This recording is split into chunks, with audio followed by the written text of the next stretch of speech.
आज 18th और कल 19th दोनों दिन फिर ड्राई रहेंगे, लेकिन throughout JNK partly cloudy sky to generally cloudy सी हो जाएगा। 5 से मतलब नस्फ आसमान से पूरा आसमान तक क्लाउडी ही क्लाउडी रहेगा, लेकिन रेन या स्नो की कोई चांसेस आज और कल नहीं है। 20 तारीख की बात करेंगे, फिर 20 तारीख की दोपहर के बाद मौसम करवट लेगा। 20 तारीख की शाम से बूंदाबांदी पहले नॉर्दर्न एरिया में शुरू हो जाएगी, आहिस्ता आहिस्ता ये जम्मू तक बराबर थ्रू आउट JNK देखने को मिलेगी। ये हायर रिचेस पे बर्फ़ और मैदानी इलाकों में बारिश। ये सिस्टम चलेगा 20 तारीख की शाम से लेकर 22 तारीख की मॉर्निंग तक। 22 तारीख के दिन में फिर थोड़ा बूंदाबांदी कभी कभी मतलब फ्रीक्वेंटली वो इंटरमिटेंट टाइप रहेगी।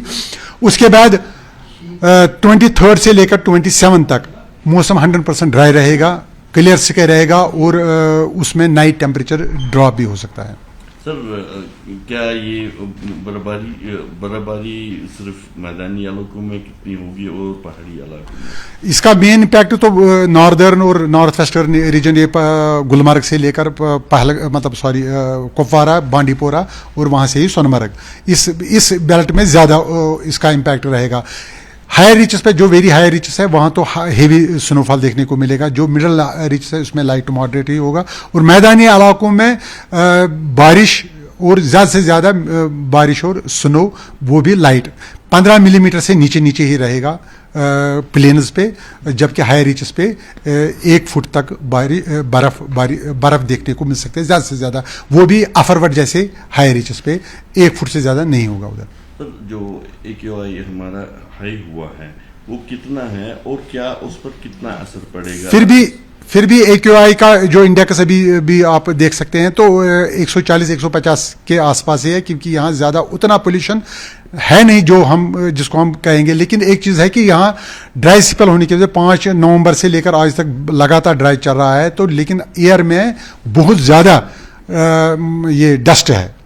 डस्ट होने के साथ साथ चूंकि यहाँ वाटर बॉडीज भी आसपास में है, तो मॉइस्चर अवेलेबिलिटी है, तो मॉइस्चर कंडेंस होता है इन डस्ट पार्टिकल पे, जिससे एक किस्म का वो फॉग नहीं तो मिस्ट, कम से कम हेज के बाद फॉग ही बन जाता है, ये मिस्ट ही बन जाता है। तो सीवियर टाइप की mist through out Kashmir valley, खासकर श्रीनगर के जितने भी मैदानी डिस्ट्रिक्ट हैं जैसे पुलवामा, श्रीनगर और बडगाम डिस्ट्रिक्ट, इन और गांधरबल के लोअर रीचेस, इनमें ज़्यादा इसका असर दिखाई देता है, क्योंकि वाटर बॉडीज करीब है, तो यहाँ पर मिस्ट देखने को जिससे विजिबिलिटी कम हो जाती है। लेकिन विजिबिलिटी 1 किलोमीटर से नीचे भी नहीं आई जिससे हम फॉग डिक्लेयर कर सकें।